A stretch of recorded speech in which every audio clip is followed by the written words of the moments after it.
Well, the coffee will kick in a little bit, I promise. It's an honor to be here with so many dear friends. Thank you all for going to our reception last evening. Welcome again to our 4th annual Energy Summit. We want to thank the governor and her team for hosting us at the governor's mansion last evening. It was beautiful. Saw a lot of new friends, made a lot of new friends, and also saw many, many familiar faces. To each of you that are here, thank you for making a commitment to energy. Energy produces 10% of the jobs in this country. Each of you has a key role in that area, and you are working the full, literally, pipeline from traditional energy, fossil fuel, all the way to hydrogen and the new energy economy. We started this conference to have those conversations, to discuss policy, and to bridge that energy divide and continue to grow our economy. I am honored to work for the United States Hispanic Chamber of Commerce. I'm the president and CEO, and our job literally is to partner with 300 Latino chambers from around the country and many other economic development groups and partners who may not be technically chambers, but they're focused on the economy and this incredible industry of energy that is literally popping every day. I also want to say we have corporate members, close to 200. You're going to get to meet our chair shortly, Jackie Puente. You got to meet her last night. She is the leader of a new generation of corporate America that is focused on finding that sweet spot for business when it comes to our marketplaces and our community. So we're very grateful to her for being here. And then last but not least, we also have 5 million Latino-owned businesses. They want to be Tier 1, Tier 2, Tier 3 suppliers in our economy, working with many of our large companies that are here. And thanks to each of you for your sponsorship, for your commitment, and literally for your friendship, coming to a city in a state that's the 2nd largest fossil fuel producing state, but also #1 when it comes to the new energy economy concerning policy. So with that, I'd like to thank our sponsors. If you all will hold your applause to the end, I would appreciate it. Our corporate chair is Toyota. Our platinum sponsor is Chevron. Our gold sponsors are the Albuquerque Hispano Chamber of Commerce Convention and Tourism Department. Ernie C. de Vaca, the great CEO, is here. Ernie, let's give him a round of applause. I'm breaking my own rule. He's my hermano from New Mexico, and we would not be able to be here without his support and his team and his board of directors. Holman's USA, Natural Allies for a Clean Energy Future. Thanks to each of you. Encore, Shell, and Williams. Let's give our gold sponsors a round of applause. And now our great silver sponsors, Advanced Energy United, Avangrid, the City of Albuquerque Economic Development Department, ConocoPhillips, One Albuquerque Economic Development, the American Development Bank, the North American Development Bank, American Petroleum Institute, Kairos Power, Real-Time Solutions, Vistra, and Xcel Energy. I want to thank a lot of folks who have come here for the first time. I want to just briefly recognize our great engineer, Eduardo Parra, who's here with Parra and Company, a great member, and then my dear friend, Rudy Garza with City Public Service Energy. Let's give all of our sponsors a round of applause. Muchísimas gracias. So before I introduce our great chair, so we can get going and stay on time, I just want to thank Tom Stricker and the great team from Toyota. He is, along with his team, and then our friends from Natural Allies, Susan Waller, really passionate and committed to finding solutions for this new energy company. So join me in thanking them once again, our folks from Toyota. Tom Stricker, let's give them a round of applause. So I won't bore you with all the data of how important our Latino business community is, but with just a brief summary before I introduce our chair to provide her remarks, We are 20% of the population, 65 million strong, average age 19, compared to 40-something for non-Latinos. We are 5 million Latino-owned businesses. Our GDP is $3.7 trillion, the fifth largest economy in the world if the 65 million Latinos were our own economy. Anyone can be Latino. It's a state of mind. So all of you are Latinos this morning. We are not a race. We're an ethnic group. We love everyone, and we are very committed to patriotism and our country. In fact, we were here 128 years before the British arrived at Plymouth Rock. So you are at your home here in Santa Fe, the first capital of North America, literally in the U.S., here in Santa Fe. So with that, yes, let's give it up for Santa Fe. So this is a historic place. This is why we're here. And last point, we were founded here in Santa Fe, New Mexico, 46 years ago by 5 business owners, men and women, who were committed to making sure that our voices were heard and that we continued to treat everyone with tremendous equity and vision for growing the greatest economy in the history of the world here in the U.S. So now it's my pleasure to introduce the Vice President for External Relations for Comcast Corporation. I met Jackie Puente in Philadelphia about 7 years ago. She told me, I'm going to be your best friend. She has become my best friend. Little did we know she would end up becoming my boss 7 years later as our chair. I am so proud of her. She is our first millennial chair. She's a mother. She's a C-suite executive. She is indefatigable. She has never met a person she did not like. She is passionate. She's committed. And she is brilliant. And I give you our chairwoman, Jackie Puente.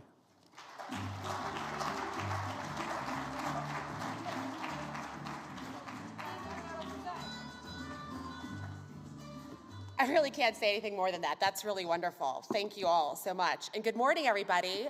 It's great to see so many people up early in this beautiful city of Santa Fe. It's just wonderful to be here with our theme of bridging the energy divide, empowering small business in conventional and next generation energy. It's wonderful to see how we can have the continuity of this program for 4 years.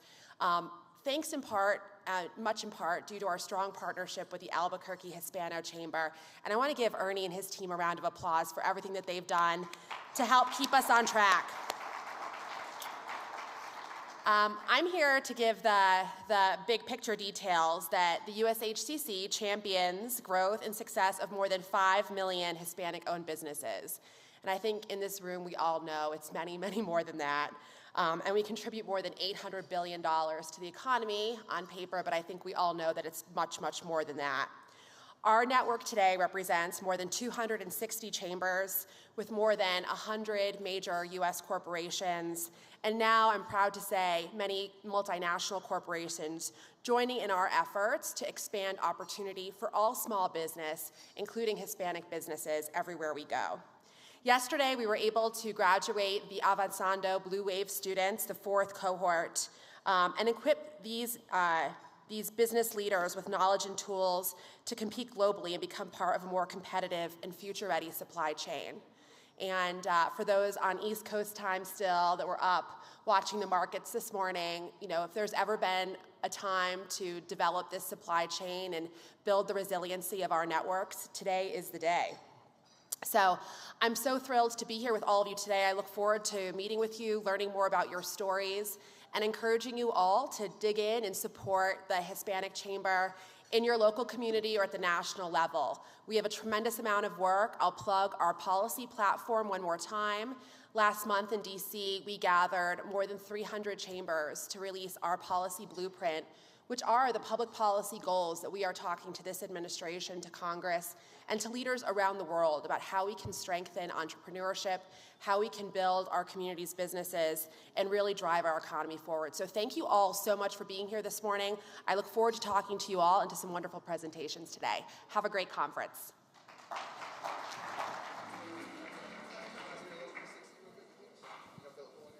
Can Can you hear me? Buenos dias. On behalf of Toyota and Unlimited Possibilities, welcome to the 4th Annual USHCC Energy Summit and to the historic Santa Fe. I'm Viktoriya, and it's a pleasure and an honor to be here today. As you've just seen in this video, we at Toyota are committed to driving possibility for everyone, and especially our youth, because when our kids thrive, so do our communities. However, we know that there are places where possibilities are limited for our kids, and that's when we believe we can do the most to broaden the horizon of opportunities. One of our aims is promoting STEM education and careers. We have developed a unique village approach to create excitement for kids about pursuing careers in STEM.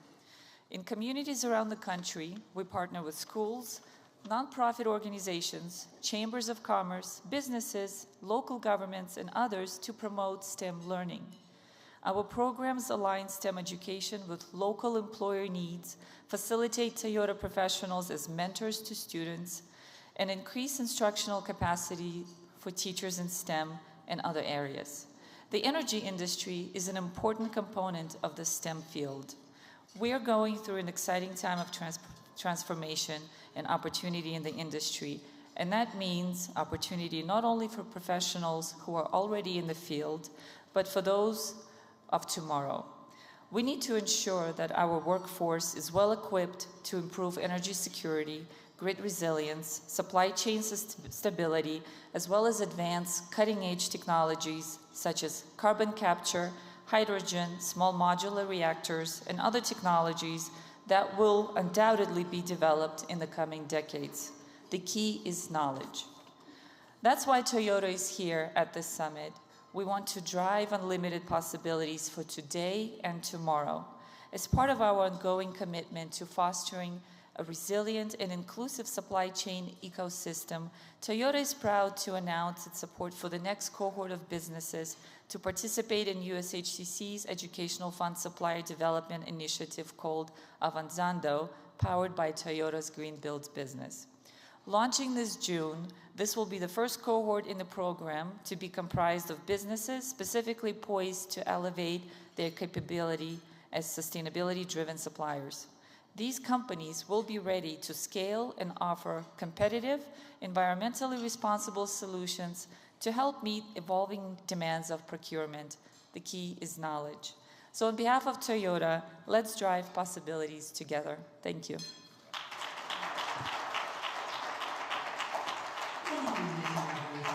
At this time, we are honored to feature the moderator of our opening panel session to set the stage for a dynamic discussion on steering the energy transformation. Let's welcome to the stage the Honorable Mary Landrieu.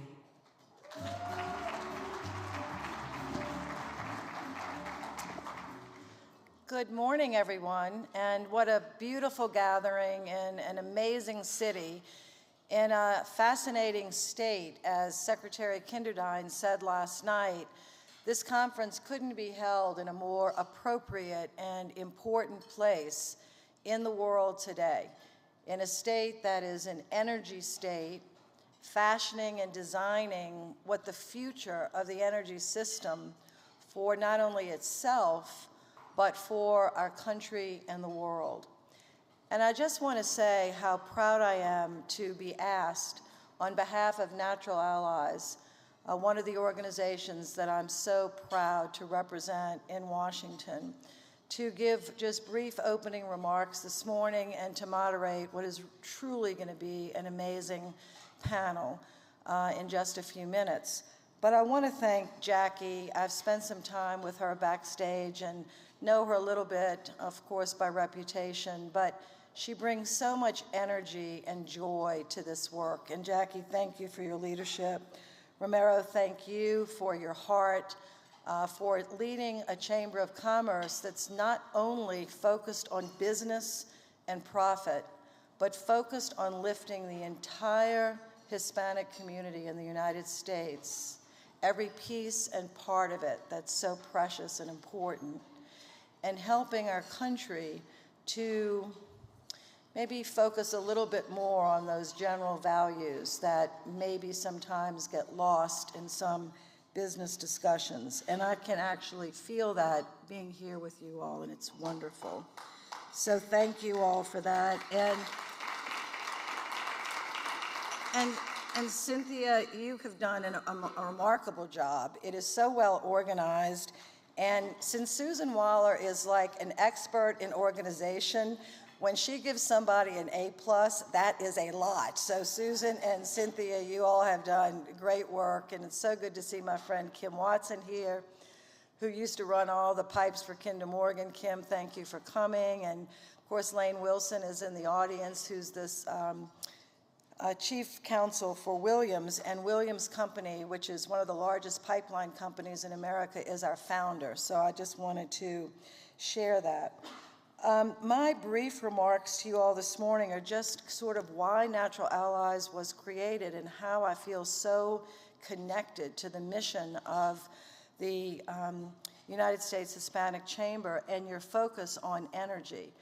Natural Allies was created 5 years ago out of a vision of a couple of CEOs that just felt like the country was not potentially hearing the truth, meaning, or hearing the facts, truth can be funny, but facts, about the importance of more of an all-of-the-above energy strategy. There was sort of too much anti-gas talk, too much we're for this, but we're not for that.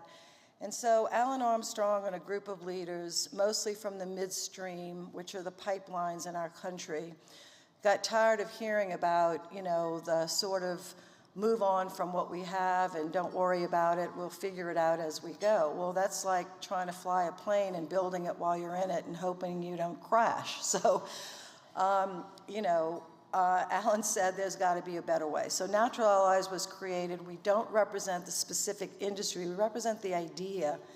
And now I think it's getting clearer to everyone because of this great demand for energy that is coming to our country, that we need everything. We need natural gas, we need oil, we need solar, we need wind, we need thermal, we need nuclear, we need it all. We need new technologies. We need everybody, every state, every community rolling up its sleeves and really believing that America can create, just like Ramiro said, we have created and sustain and take to another level the greatest economy that's ever been built. Now, energy is only 7% of our economy, but it is the first 7%. Nothing else works without it. Nothing.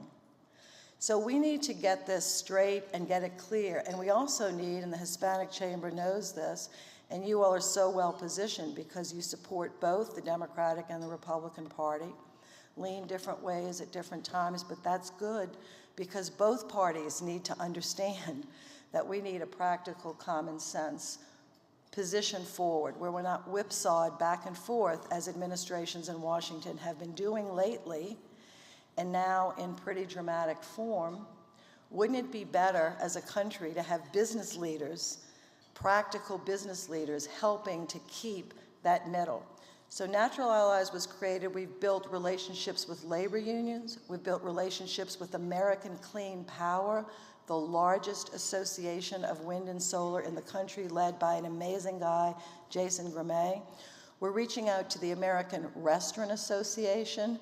We've reached out to NAM, the National Association of Manufacturers. It has 16,000 manufacturers of all different sizes in America, to say it's not just about if you produce gas or move it. If you use it and you need it, not only to lower emissions, which we are, not only to work with renewables that we are, but to help fuel the industrial base of this nation and the reshoring of supply chains that we let go too fast and too soon, and you all know the story behind that. So I am so proud to represent a sort of new voice in Washington. We work with all of the different associations. Some of them are here. I think API is here. I think maybe INGA's in the audience, maybe American Gas Association. We try to work with NARUC as best we can, which is the association of all the commissioners that regulate the utilities, of course, in the states, and build a broad coalition. And as Tim Ryan, who works with me, former congressman from Ohio, said, If we're successful, and we would love to have your help because you are amazing leaders, we will build the largest and most powerful coalition ever built in this country, broad enough to lead not just ourselves, but to lead the world to a better place, eliminating poverty, lowering emissions, building economies, and doing it with new technologies and exciting opportunities for businesses large and small. So I am thrilled to be here. I hope that helps set a little bit of, hopefully you can feel and understand, and if not, then learn a little more about this moment. This moment right now in America is a really important moment for this work. And for those of you that are in the business, energy directly, you know it. For those that are indirectly associated, there are lots of opportunities, and your leadership will continue to provide opportunities like this for you to learn more. So it is my distinct pleasure now to welcome a distinguished group of leaders who are not just navigating, but shaping the future of energy. Please welcome the Vice President of Government Affairs.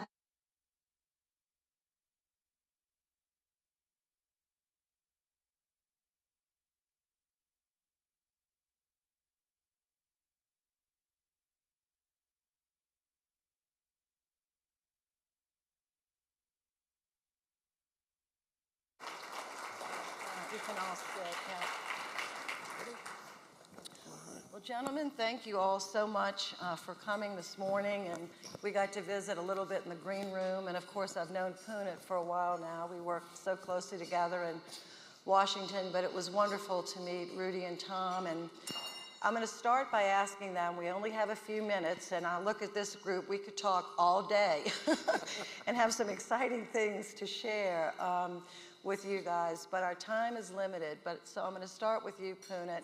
Tell us something a little bit about Avangrid that you would like this audience to know generally, the kind of company it is, how you're happy to be there. 2 minutes, and then we'll go into questions. And I'm going to ask the same of all of you. What is something you'd like this, this group to know about your city, your company, Avangrid? Yeah, sure. Happy to do that. Well, first, thank you for having me. Really appreciate this opportunity, and it's really a great crowd. I'm still getting into the right state of mind, as was said this morning, so I think I'm there now. So Avangrid. Avangrid is actually a member of the Iberdrola Group, which is a Spanish company. So that's one thing to know. Iberdrola is the second largest utility in the world, privately held utility in the world, so a very major operation. With the biggest presence is clearly in the United States, United Kingdom, Brazil, Mexico, I never get this right, I'm going to miss a country, Europe, and numerous others, as you can imagine. Really, really big footprint. You talked about lots of forms of energy a little bit in your opening remarks. As a group, globally, we have, our generation portfolio is natural gas, can't do it without that, hydro, nuclear, solar, wind, so really in all of the above. In the US, as Avangrid, most of our generation mix, our power portfolio, is solar, wind, and natural gas. Those are the big three things that we focus on domestically. So in the US, as Avangrid, we have a presence in 24 states. We have two basic lines of business. The first line of business is the one that we are typically known for, which is our power business. That's that solar, wind, natural gas portfolio I told you about. That's about 10 gigawatts of capacity today and growing. So we're very much still on the growth curve and excited to be there. Including in New Mexico, by the way. We have about 600 megawatts of wind power installed in New Mexico, so lots of presence here as well. The other side of our business is actually the utilities business, which I know Rudy and I share in common. In utilities, our primary utility footprint is in the Northeast. We own 8 electric and natural gas utilities. We tend to be less known for that because none of them carry the Avangrid name. But it's actually the majority of our business. Really? Really, yeah. So lots of wires and pipes that we care about. And so as a snapshot, that's our company, 8,000 employees across the country, and really, really focused on delivering power to everybody in the way that makes sense for them. Thank you. I'm going to come back to Puneet and ask him about kind of maybe what happened in Spain and Portugal yesterday and the day before, but also about the challenges in the Northeast, because you all are in really a catbird seat in an area in the Northeast of our country that's a bit restricted on what they've allowed in, and so it makes it very challenging. But on the other side of the country in San Antonio, Rudy, so proud of what is going on in San Antonio. Tell us a little bit about your role and how you see your role as an economic development leader for the city. Well, first off, I want to thank, I love New Mexico, so I appreciate the Hispanic Chamber here in the state having us over here. And Ramiro's the hometown San Antonio boy, and he's done a great job up at the USHCC. CPS Energy, we're the nation's largest municipally owned electric and gas utility. We have about 1.4 million customers. San Antonio is now the second largest city behind Dallas in the state, and we're growing. We've been in the top 3 to 5 communities across the country in terms of growth. I'm setting 30,000 new meters a year. We're a $3.5 billion enterprise, got $15 billion in assets, 3,600 employees. But what I'm most proud of is we're, geographically, we're right in the kind of the hub, if you will, of the ERCOT market. All power kind of flows in and through and around San Antonio. So we're one of the most diversified generation portfolios in the business. We generate power every way you can do it in Texas. We've got, we're part owners in a big nuclear plant, 50% natural gas. We're second largest off-taker of wind in Texas. We're customers of Avangrid, and we're the largest utility in solar.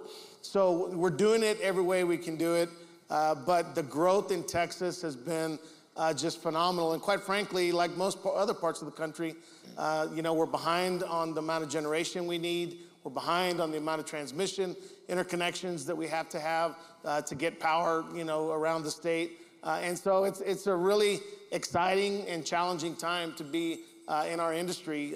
But we don't spend a lot of time in San Antonio arguing over which type of energy is better, because quite frankly, when you're behind the 8 ball in terms of the amount of investment that has to be made, and we'll be investing $1 billion a year for the next decade.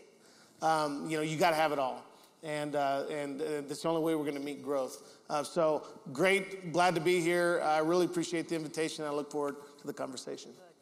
And I'm going to come back and ask him how he does all that and keep his rates very low, because they're some of the lowest, in the country, which is so important for, I think, maintaining this marathon that we're in, not a sprint, on this energy, rebuilding our energy to keep it affordable for Americans residentially, but also our industrial base. So I'll come back, and you might have the secret sauce, Rudy, on that. All right, Tom, can you tell us something about Toyota that we may not know? Because I know you make cars, but tell us a little something.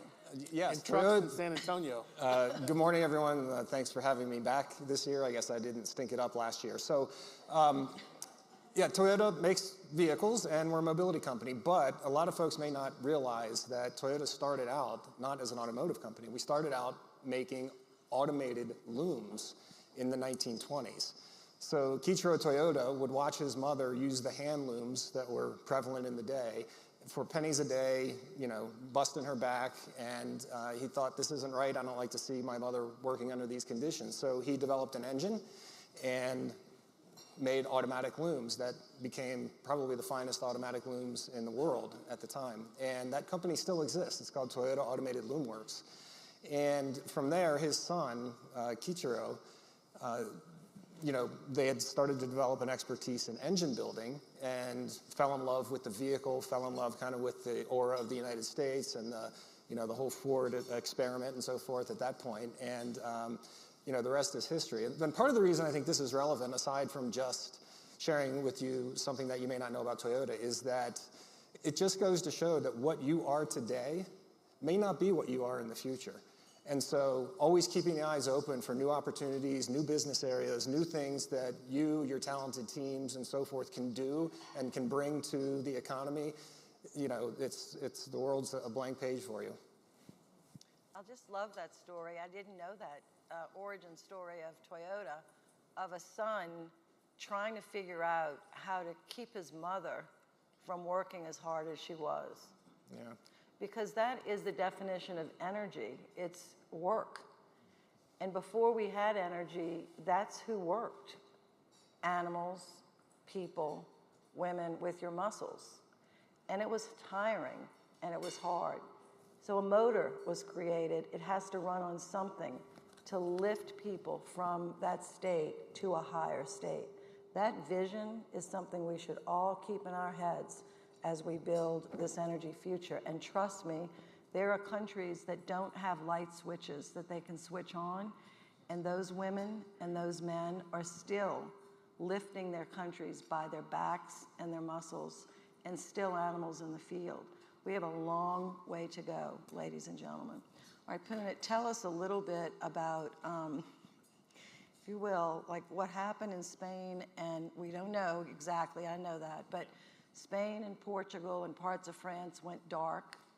And tell us, big picture, what's never happened in the United States at that scale, kind of what is your company saying? What are the Spanish officials saying, et cetera? Sure. No, and I'll do my best, but remember, like, the verdict is still out. People don't know, right? Yeah. So I think it happened on Monday, if I remember correctly. They're still trying to figure things out. So in Spain, and actually Spain, Portugal, and that part of the world, there's actually a national system operator that runs the grid. And so you kind of have to default to that party because they know where all the energy is moving and what exactly went wrong. So truthfully, we're kind of on standby to understand exactly what the cause of it was. What they've shared so far is that they do not have a reason to believe that it was cyber related. So that's out there in the domain. So that's one step. But beyond that, they really have not figured out a root cause on this one yet. It's something that's actually absolutely going to have to be understood because, as you noted, unfortunately, there's tens of millions of people right now experiencing what it's like to be without energy. And it's not a good situation. And so particularly if you're on a ventilator in a hospital, yeah, or if you are like stuck in some small place and can't get out, but continue. Yeah, no, that's exactly what's happening there. So it is definitely a learning experience. So we're on standby trying to figure it out. I think I'll just also share one thing that is also probably not the case. There's a little bit of early press about pointing at, again, the flavor of generation that is the root cause. Also highly unlikely that is the case. We'll figure out what it is, but I would say everybody should just reserve judgment and let the experts tell us what actually caused this so we can actually fix it as a sector. Thank you. The only thing I'll say about this, and I am not the expert on how the grid actually works between processing renewables that come from wind and solar that aren't there 24/7 just by their nature, and gas, which is a firmer source, and hydro, which can be firmer unless there's a drought, and nuclear, which is definitely firm. But think about this change. We've been operating in the US with basically coal backing up our electric grid and maybe firing the Industrial Revolution, which started, I think, in England, if I'm correct, came over here. Of course, we know about the Industrial Revolution. So it was dirty, for sure, dirtier pollution, but it was cheap, it was reliable, and the system was built on that.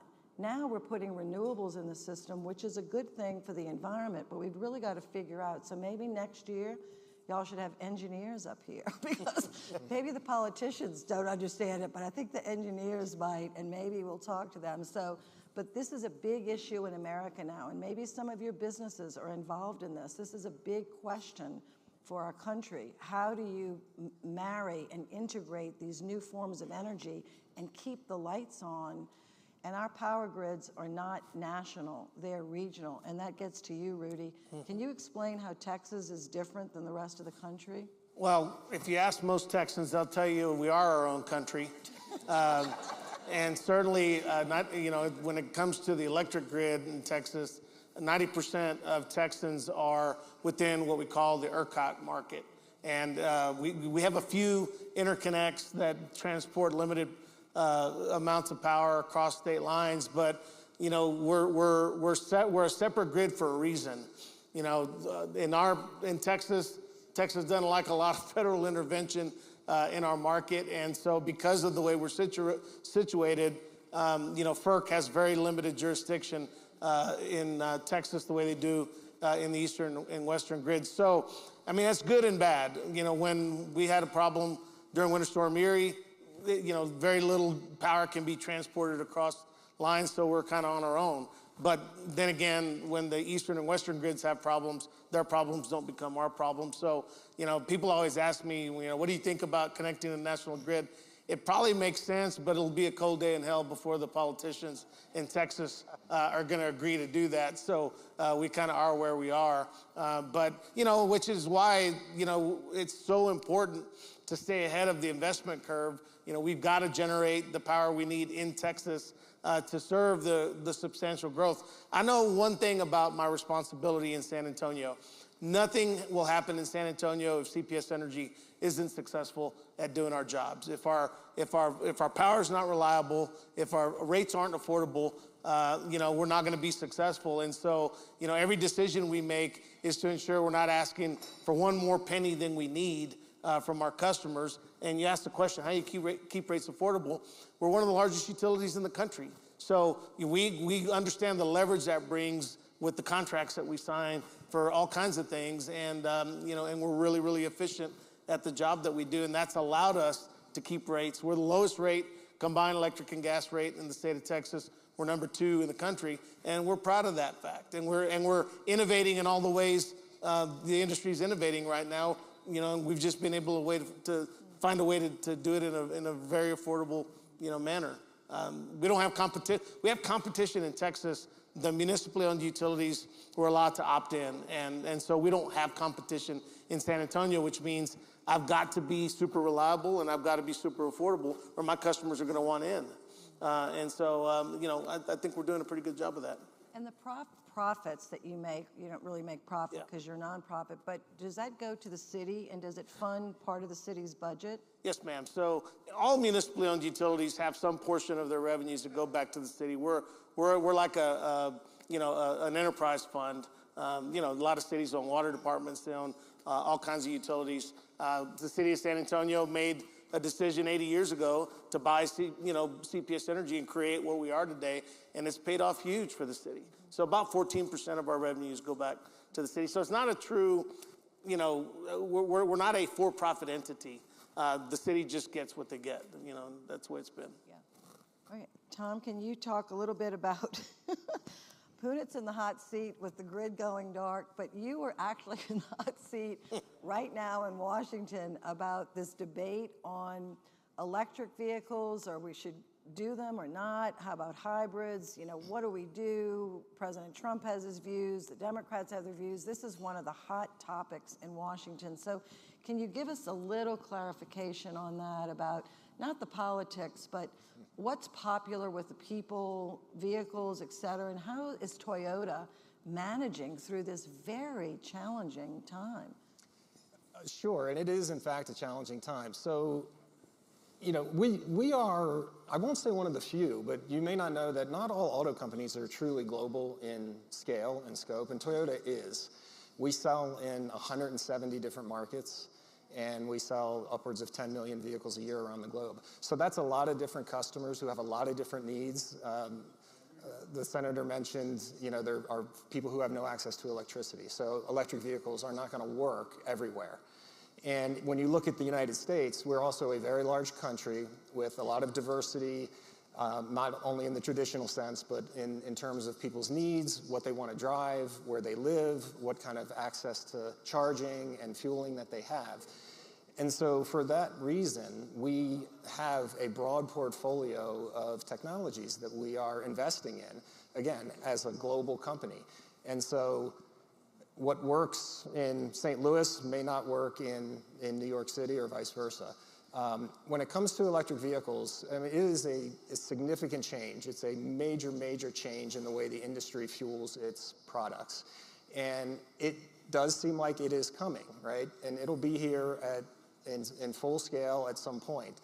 The challenge we're running into is the policies that are promoting these vehicles are just too far out in front of where the customer is, which is our #1 focus. But it's also, and the reason is because of the reasons, there's insufficient charging at this point, insufficient access to charging,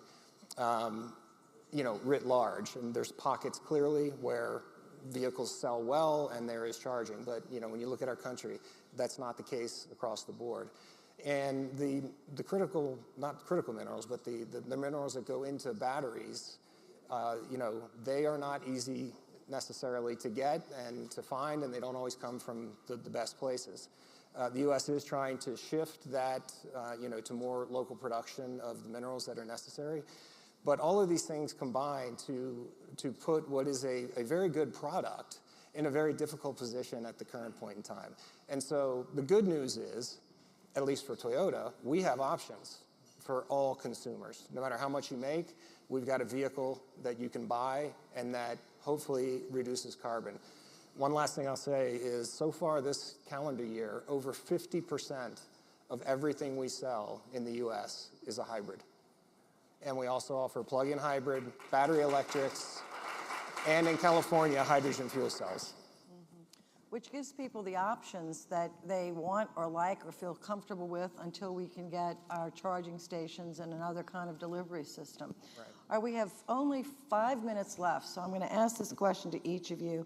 Would you, Puneet, starting, highlight the importance of partnerships with small and Hispanic businesses and Hispanic communities in the future? Is there anything your company is doing or anything that you see in the future that this group of business leaders might be interested in knowing about? Yeah, absolutely. So, and you've got 1.5 minutes. Each of you. We are definitely focused on having a diverse group of suppliers throughout. And I think the key point I would leave everyone here is because you're in a space where you're probably trying to grow businesses, and you might be wondering where are these companies going to go, where's policy going, should I be here, should I be diversifying? In the end, follow the economics. There's two things that are, I think, going to be completely unwavering. If the economics work, your businesses, projects, everything that's being pursued will go forward. The second piece is, because this is an energy summit, and I know we've said it in different ways, but just unequivocally, in this country and actually in most parts of the world, there is a massive energy shortage. We're going to hit a cliff. By 2035 to 2050, there's a 50% demand increase that's expected. No matter who you look at, that's somewhere in that window. So if you are doing something that helps meet that demand, you're on the right track. So be economic, and if you're helping fix the solution or provide a solution to the problem, I think that's the best place to be, and we're happy to work with you. And that demand is increasing, not just because of AI and data centers, which are eating up a lot of energy and need it, but remember, the middle class in India is growing substantially, China growing substantially, the entire African continent is on a move. And so that's what is driving this. So this is a great business to be in, like Puneet said. But Rudy, Hispanic, and I'm sure you have some very robust programs in San Antonio. Yeah, I mean, we do. My goal for CPS Energy is for us to be a reflection of our community in every way possible. And, at the state and federal level, they're making it really difficult. They're kind of anti-DEIing all these programs. So we've kind of refocused our efforts on local and small business. But again, 90% of my businesses in San Antonio are small business. So, we're focused on getting you into the pipeline, getting you registered to do business with CPS Energy. We're debundling contracts. We're paying attention to prime and sub numbers so that we can ensure that, we're helping small businesses, not just get into our system, but when they get an opportunity to provide services, that they're successful. So we're going to stay on that course. You know, diversity is not a bad word. I continue, to focus on it because it's important. So we have to, as a community-owned asset, we have to be a reflection of our community. And so all of these issues, anybody who does business in and around San Antonio, I hope you will consider, registering to do business with us, and let me know if you do, so we can get you set up right. Thank you. Tom? Yes, so Toyota continues to prioritize having a diverse supply base. I mean, if we do, as a company, we sell very well in the Hispanic community, we sell very well in the African American community. And so if you're gonna run a business, not only from your supply base, but from your team members, from your leadership, you want to have a company that is able to represent, reflect, understand, and develop products for the people who are buying them. And for us, that's everybody. And so, our direction amid the, some of what's happening right now is to stay the line, to stay the course. We don't want to lead with the chin, and we are reflecting upon how we are communicating around some of these issues, but our North Star remains our North Star. We go back to my original story with Sakichi Toyoda helping his mother, and it's all about respect for people. And so that's not changing for us, and that's still our North Star. I mentioned last year we have the Opportunity Exchange.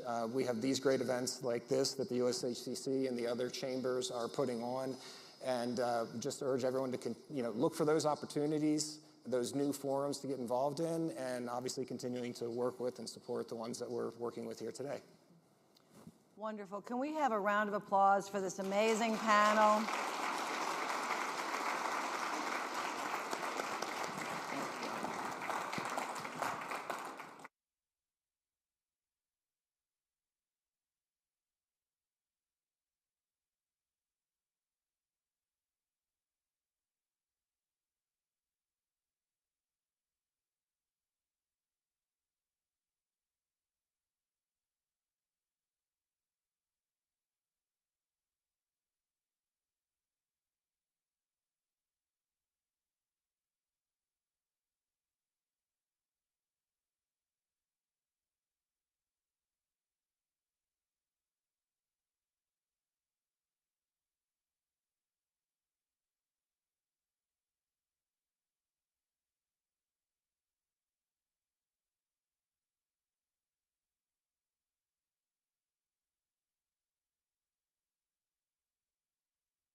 Mr. Jose Perez, followed by our distinguished panelists.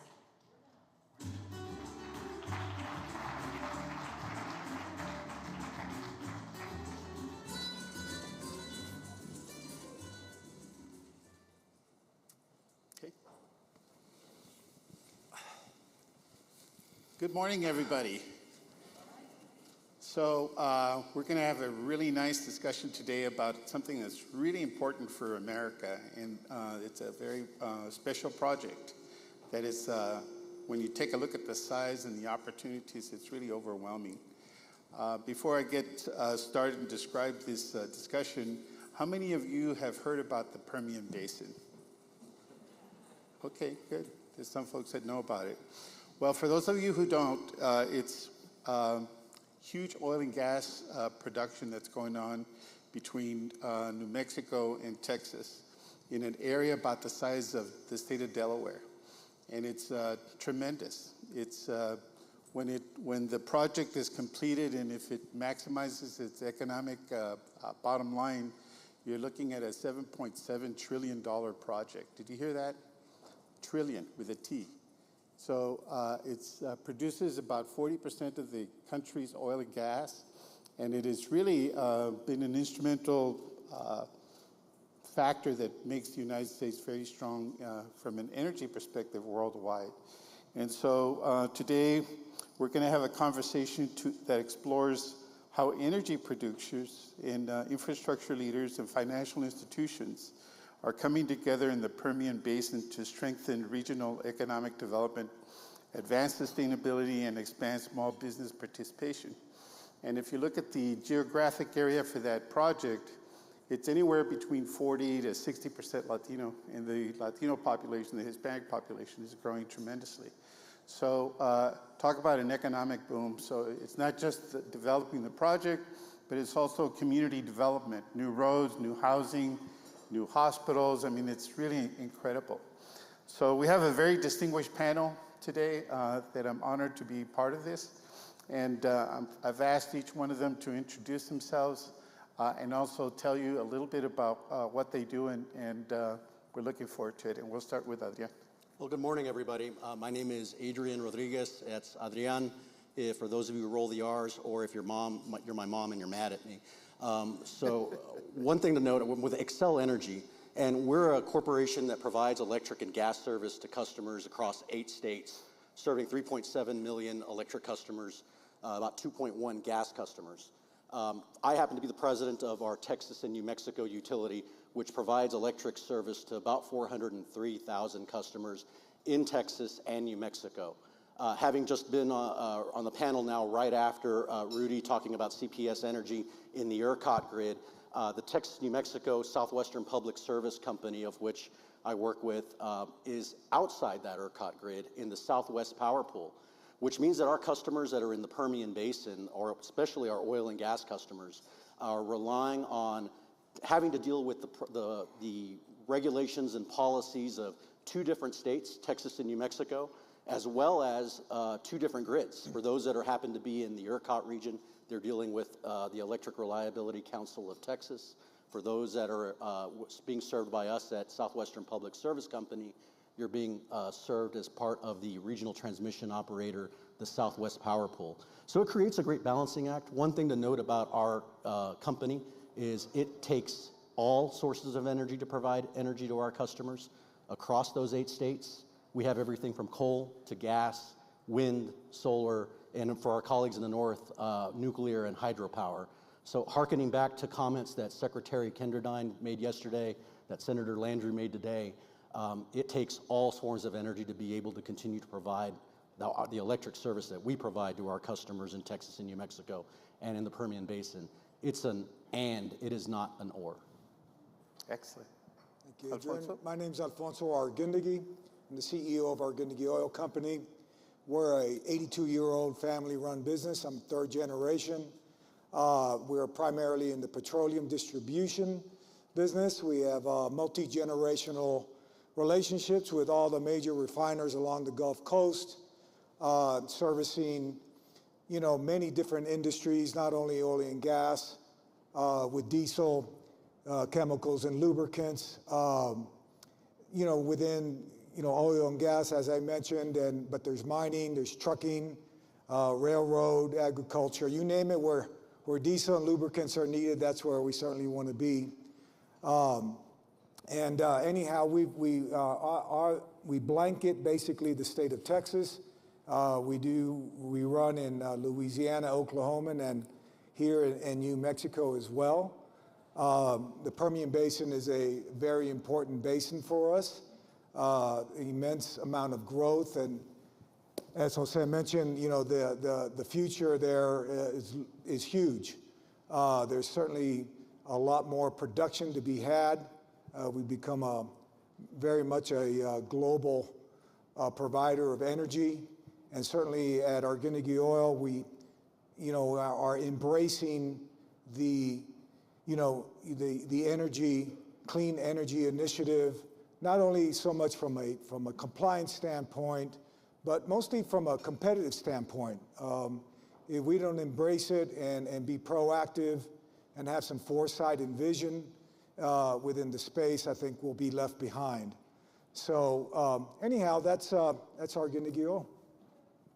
Hi, good morning. My name is Saul Ramirez. I'm Associate Director of Project Finance with the North American Development Bank.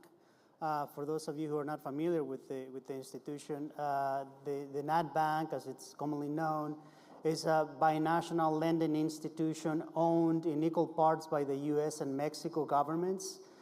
It was created as a side agreement to the original NAFTA, to the original trade agreement between the U.S., Mexico, and Canada, to finance environmental infrastructure projects located near the U.S.-Mexico border. And through these 30 years, we have been focused on two primary areas that had been key for the development of the region, which include water and energy.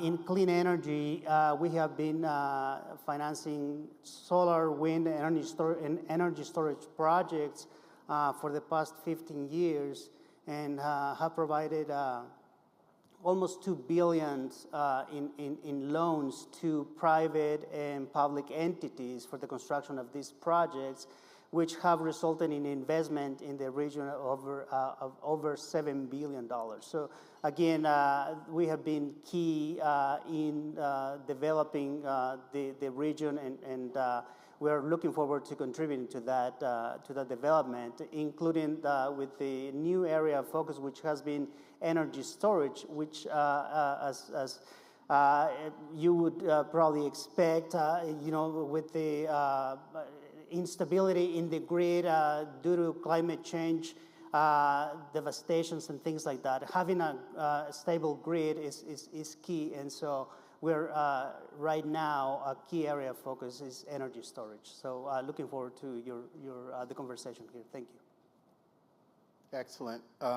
Well, the project again is so large that it's some of the reports indicate that the growth in that area will blossom to about 450,000 people, mostly workers, 200,000 plus in that project.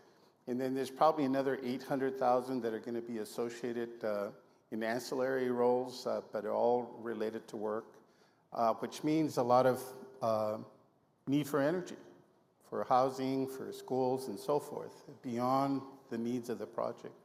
So, Adrian, how is Xcel Energy investing in grid modernization to support the reliability and the resiliency in the Permian Basin, especially in high-demand growth areas? I think one of the things that you see is we are trying to do more faster. And this, I think, applies to many of you who have industries that are growing. The demand for your product, the demand for economic development from policymakers in the communities in which we live are expecting us to move at a speed at which we haven't had to move in 40, 50 years in the energy industry. And we're moving at that pace now. It means, however, that we need to work together in order to create the policies that allow us to be able to connect customers. It's not a zero-sum game. We have to be at conferences such as this. Thank you to the U.S. Hispanic Chamber of Commerce for bringing groups like this together so we can have these conversations. In terms of technology, from our residential customers, for the people living in homes, we're looking at advanced metering infrastructure so we have better visibility at the moment that you're experiencing an issue. For small businesses, that's the same type of technology that you can benefit from as well. And of course, when it comes to large commercial and industrial customers in the Permian Basin, whether it's in New Mexico or in Texas, it's that engagement to understand the business of our customers whose technology is changing on their side. They're not using energy the same way. Our customers are not using energy the same way that large industrial customers were 10 years ago. Understanding how that impacts our system allows us to better serve you, and that's how we're modernizing our grid to be able to serve our customers, whether they be residential, small business, or large commercial. Does that mean building new transmission lines? Absolutely. Transmission is key to getting power from the sources of generation to the location where it is needed. And so that means that you will see transmission as part of that equation. But again, it's right now, when we're at the pace at which we're operating, they're not consecutive. It's having to do everything all at once. And that means new energy supply, new generation, new transmission, and new distribution so we can get it to those specific customers and those parts of communities that are growing. Is there sufficient energy today to sustain the workforce and the project itself? We need more. We definitely need more. And that's where engagement with the North American Development Bank and being able to connect ourselves to industries like Alfonso's is really key, so that we can make sure that we continue to have the energy that we need in order to sustain our communities and to have more economic development, especially for when it's demanded for policymakers and communities like here in New Mexico. Excellent. Alfonso, Yes, sir. you have such an impressive company with 5 locations throughout Texas. How is your company evolving to stay competitive and sustainable in the face of growing demands for cleaner, more efficient energy operations? Well, Jose, I think, for us, the way we see it is, our impact is really out in the field. The steps that we do in delivering our fuel. For instance, we use a lot of telematics on our fleet of trucks that monitor, whether it be idle time, and routing more efficiently, and reducing those emissions as an example of that.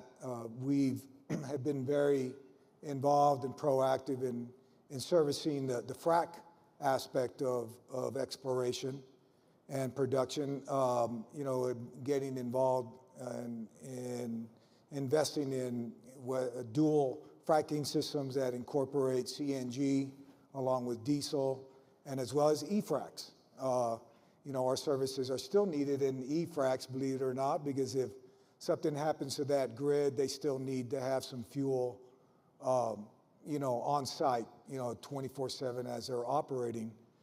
I think lastly, it's just, looking for innovative ways, such as, in technology, looking for other byproducts as, additives that go into our diesel that reduce emissions. And so it's just the small, everyday little efforts that we're making that we think will have a compound effect on, reducing emissions and into the atmosphere. Excellent.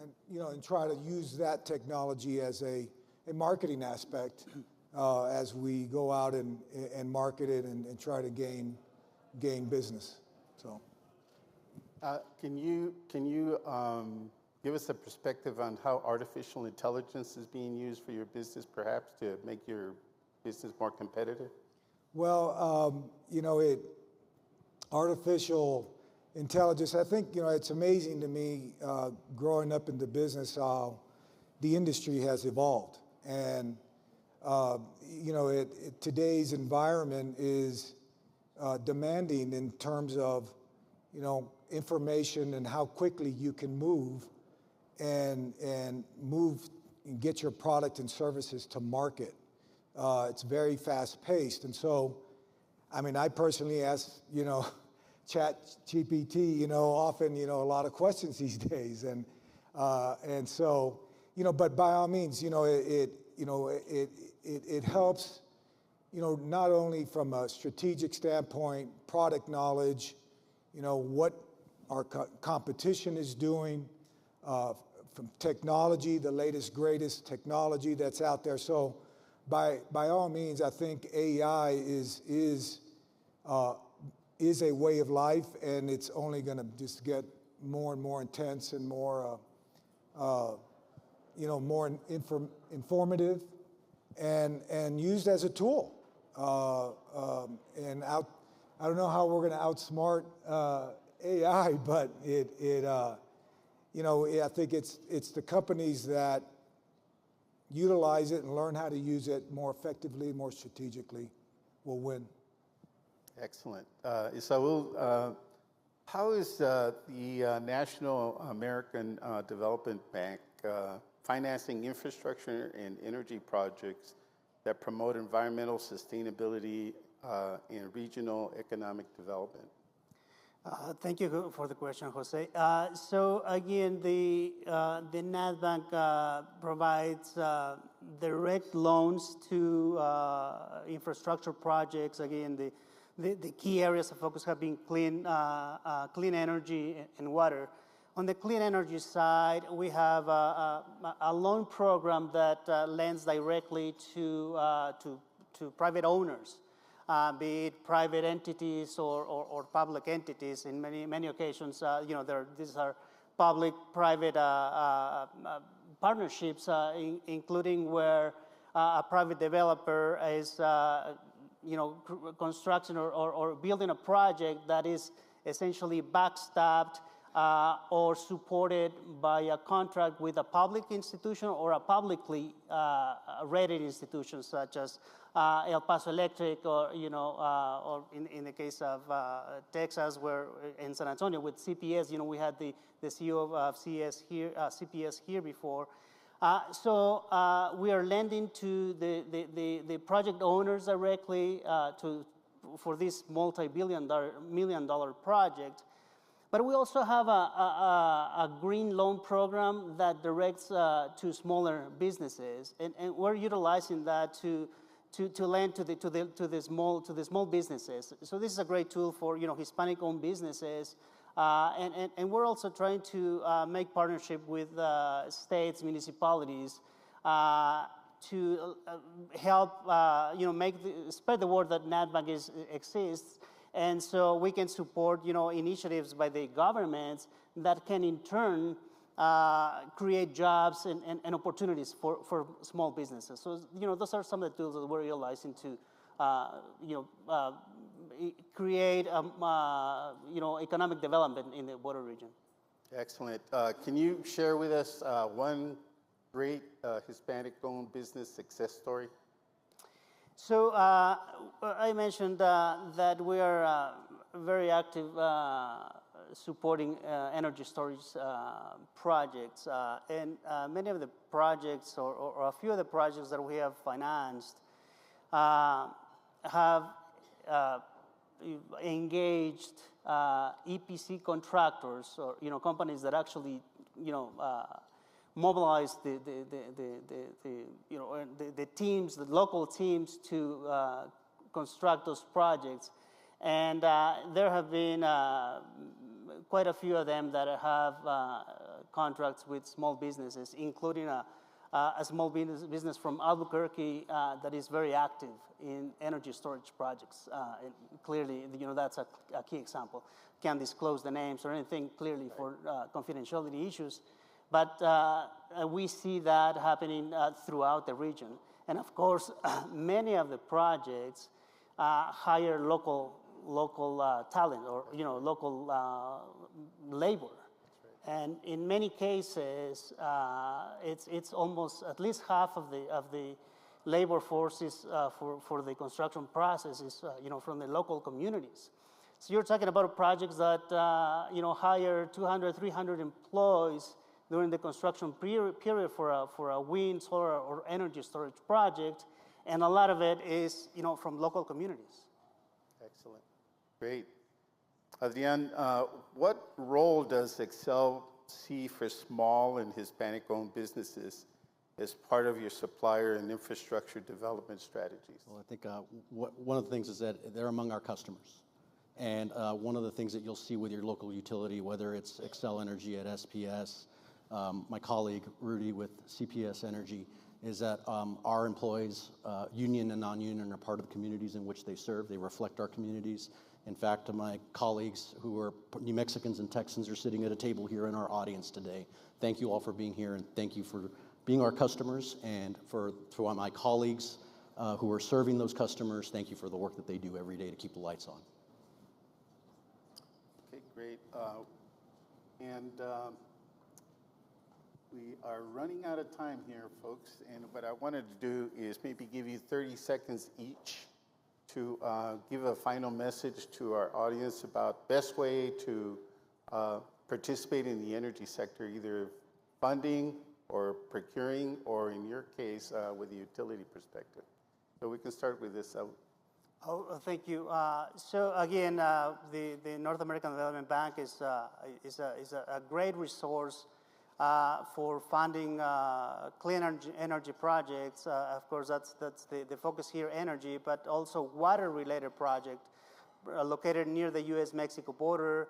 And again, we can support small, medium, and large businesses through various programs that we have available. So please, reach out, and we would be happy to work with every one of you. Well, once again, it really is wonderful being here, and it's such a pleasure because my first time here at the U.S. Hispanic Chamber of Commerce Energy Summit, and just within 24 hours, I've met wonderful people, but most importantly, opportunities and collaboration, and where are there some synergies that we can work towards. We also, as a privately held company, I'm happy to see some political figures here. Business cannot build the new energy, green energy, that on ourselves. We need the collaboration, and I really believe that if smaller business like ourselves can get engaged at higher levels, not as subcontractors, but more engage in the initial planning, I think that it'll be a much more effective way of executing carbon emission, controls. And so, we're here to learn, and we're here to certainly, when there's fuel logistics needs and that last mile, we certainly want to be part of it. And as I mentioned, we want to bring, really always working with, large, big oil companies. We want to drive our value proposition, not so much always what's the lowest cost, And so we want to be looked at as a full package. But anyway, I want to thank everybody here. It's been a wonderful experience thus far, and I look forward to meeting more wonderful people. Thank you. Well, thank you. I'll briefly say, again, it's an and when it comes to energy supply. It is not or. And whether you're a residential customer, a small business customer, or a large commercial customer, in conjunction with our regulators and policymakers, economic development will only happen if we find all of the opportunities that we align on, and this is not a zero-sum game. Excellent. On behalf of Hispanics in Energy and our board of directors, our chairman is Joe Dominguez, who's the CEO for Constellation Energy. We want to thank Ramiro Cavazos and Cynthia Jaramillo and Ernie Tabaca for hosting this. We signed an MOU 4 years ago here at this location at our very first session. I can tell you that in 12 years, we've seen an incredible growth of Hispanic business engagement in energy. Before that, it was very rare, and now I think most states are engaged, and we're expanding into the Northeast now, so you'll be seeing some great things out of New York City. So thank you very much, everybody, and thank you to our incredible panel here for sharing their perspectives.